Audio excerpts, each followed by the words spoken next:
கொஞ்சமாக நல்லெண்ணெய், 10 வத்தல், 2 ஸ்பூன் மல்லி, 1 ஸ்பூன் உளுந்தம்பருப்பு, 1 ஸ்பூன் கடலைப்பருப்பு, 1 ஸ்பூன் நல்ல மிளகு, 1/2 ஸ்பூன் சீரகம் நல்லா வறுபட்டுட்டு ஜாரில் போட்டுக்கலாம். நல்லெண்ணெய், சின்ன உள்ளி போடுங்க, ஒரு பெரிய வெங்காயம், 6 பல்லு பூண்டு, 2 சின்ன தக்காளி, 2 ஸ்பூன் தேங்காய் போட்டு தண்ணி ஊற்றி நல்லா அரைச்சிக்கலாம்.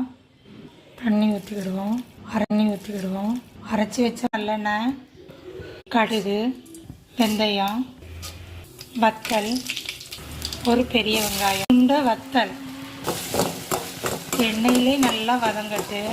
கருவேப்பிலை, கரைச்சி வச்ச புளி நல்லா கொதிக்கட்டு. அரைச்சி வச்ச மசாலா நல்லா வற்றி சுண்டி வரட்டு.